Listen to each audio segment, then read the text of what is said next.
I am going to talk today about something that is probably the exact opposite of what you've been hearing all your life, which is, what are you going to do when you grow up? And the idea of that you have to have it figured out by the time you get to college. What's your major? What are you going to do with your major afterwards? How are you going to make money afterwards? So I'm going to give a little bit of background about how I came into my profession and hope that you'll understand that life is a series of experiences that might not turn out the way you want to and also might affect your future careers and what you choose to do with your life. So I have to warn you, I am an oversharer, and I tend to be very authentic, as I like to look at it as. My students prefer to say blunt with no filter. But that's how I am, and that's one of the ways I try and live my life. So when I was young, you know, everyone asks you when you're 8 years old, what do you want to do when you grow up? And I wanted to be a hairdresser because I loved the hairdresser that cut my hair. She was bubbly, she was vivacious. And so I decided I would practice on my Barbie dolls.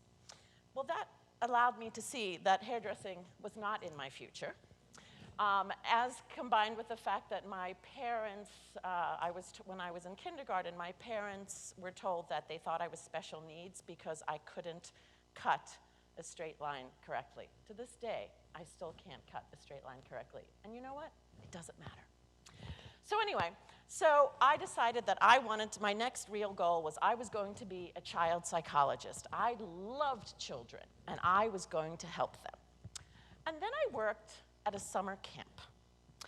And I decided that as much as I love children, I did not like their parents. And if their parents were messed up, there was not going to be a lot that I could do as a child psychologist. So I went to undergrad, graduated with a degree in psychology, had spent a semester abroad in Spain, but never on my transcript did it say major or minor. And this is one of the first points I want to make. It feels so important right now when you're in college that you need to have declared 2 majors, 2 minors, because it's going to make you look successful. And I have to say, it doesn't matter, okay? I am now a professor of Spanish literature and culture. Nowhere on my transcript, on my undergrad transcript, did it say major or minor.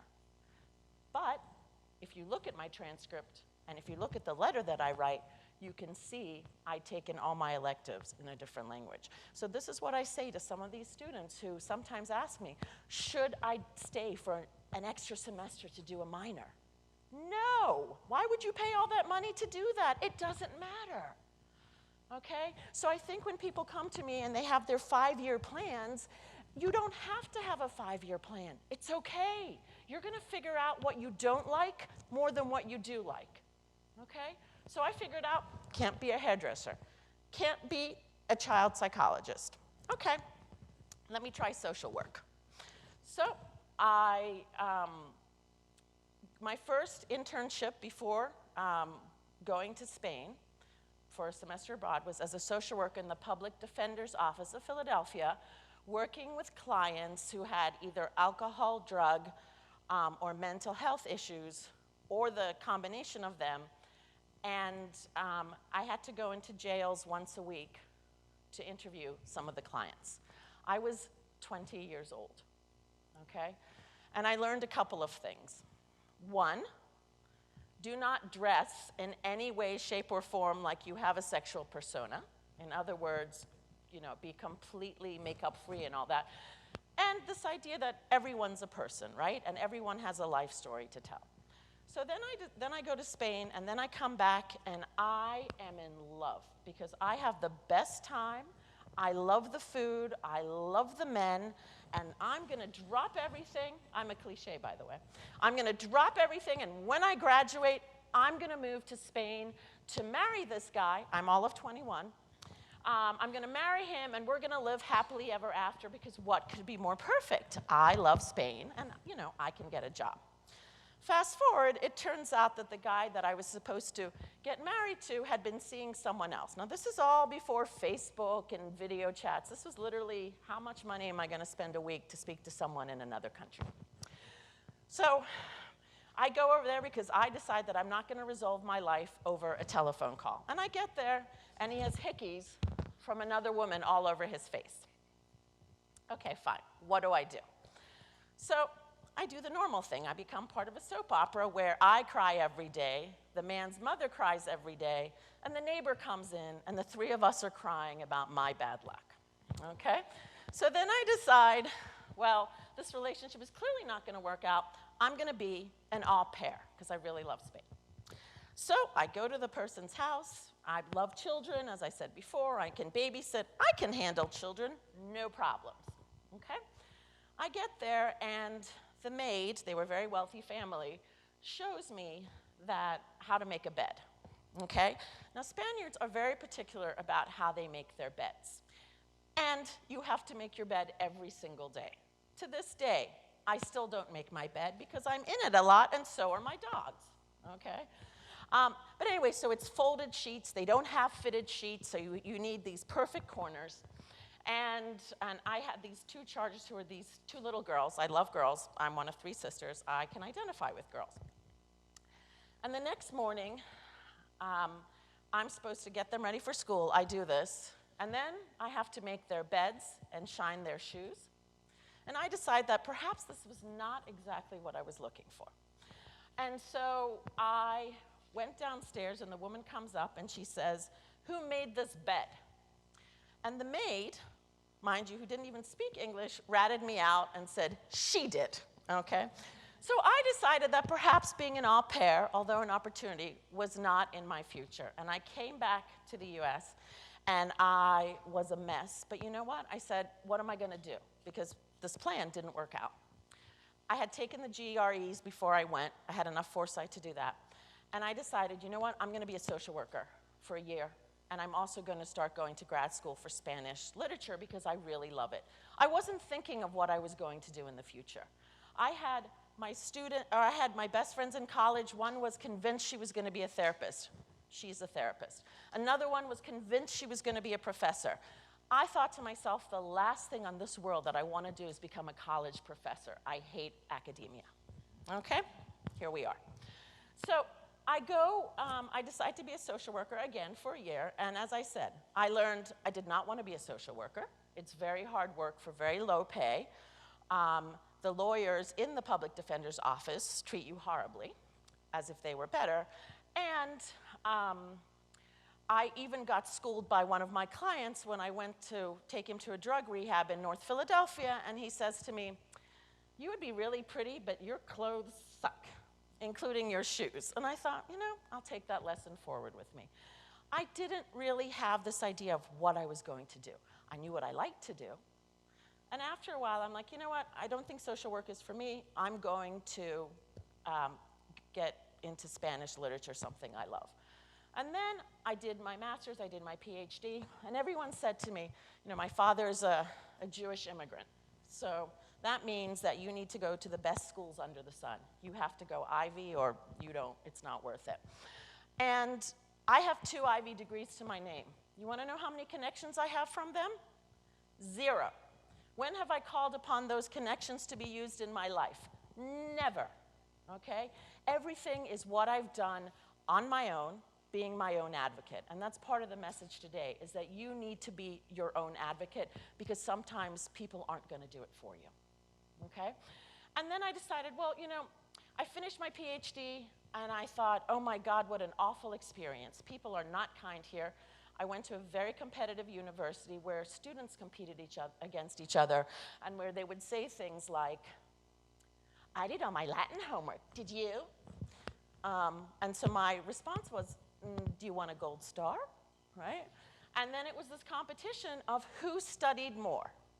You know, I spent 48 hours in the library this weekend. What did you do? Oh, I went to see a movie. Because you know what? Life should not stop when you are studying or working. And this is my whole point. Go out and enjoy life because you don't get that time back. And I spoke to one of my professors later in life, and he said, I missed all the time with my children, and I can never get that back. Okay? So this idea of having to know what you need to do, having to rush out and form this career, it's not true. okay?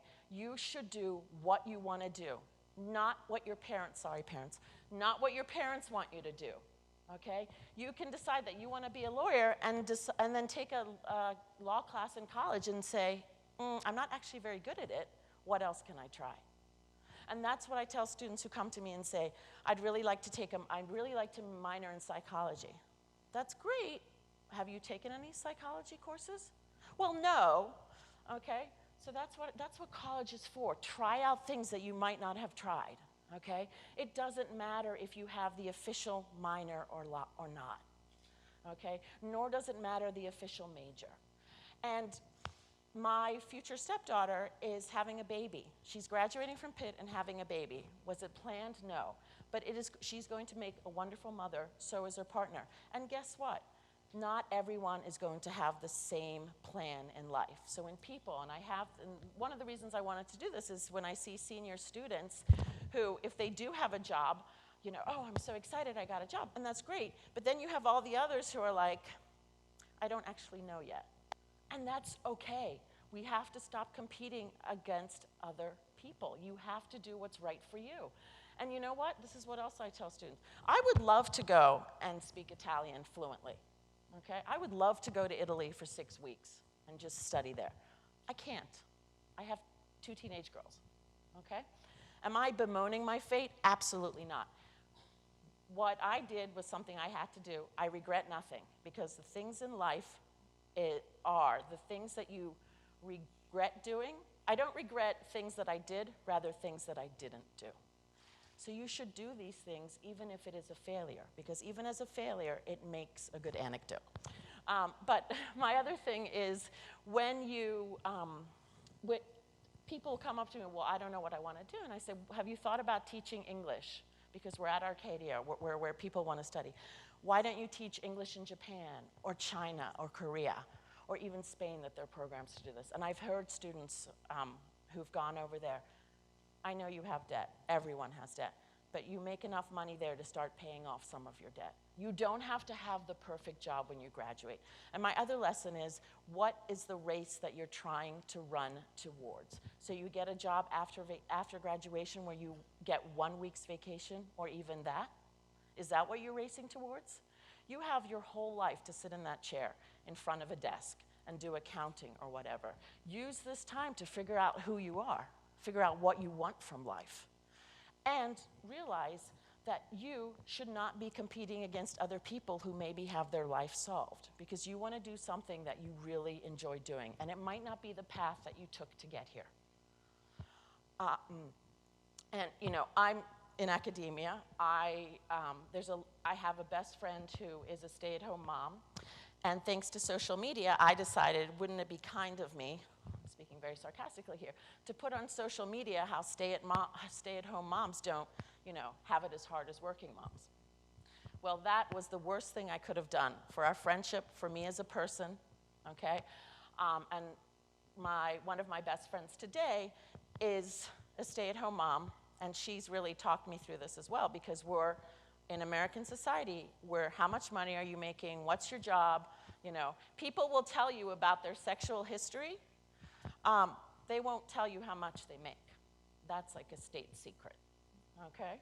So we're in a culture that values all of this, and I think the title is, have the courage to not do what everyone expects of you. Figure out who you are, figure out time to do stuff.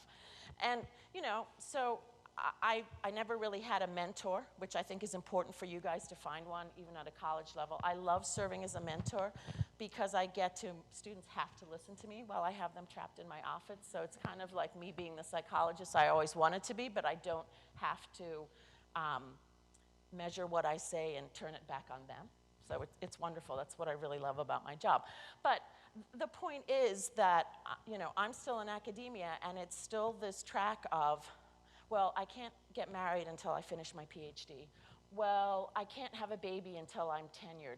Wait, I can't have a baby until I'm associate professor. And I've seen this happen with people. Life passes you by. There is no right moment for anything. You will find that things happen, even though you planned out your 5-year plans, which students come to me and say, oh, senior year, I would like to take your Spanish culture and civ. And I say, I don't even know what I'm offering next semester, let alone senior year. You have to be flexible and you have to be open-minded. And even bad experiences make you aware of what you don't want to do or who you are or finding out all these wonderful things. Back to my friend who stays home. She's an artist. She taught English for a while. She had kids. She now stays home. Her kids are teenagers, and she draws. And her skill set, and she's very privileged because her husband's a dermatologist, so both she and I recognize this, but she stays home and she makes cards for people, and she is the one where people call if they're having a stressful day, if they don't know what to do, if they're nervous about going on a trip. She will always listen to my stories, okay? So I think part of this is, for myself as a person, I'm still growing, learning that there are different people who do well at different things and accepting it. And unfortunately, social media doesn't help, because when you're feeling insecure, never go on social media, because everyone looks like they have the perfect house, the perfect career. And then you find out afterwards, if you know them well, what's actually going on in their lives. So I think we need to stop competing with each other. I think very much for academia, they judge you.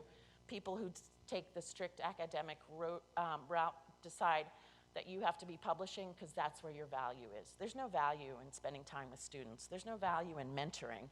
You don't get tenure for that. You get tenure or associate or full professor from publishing a book that no one wants to read.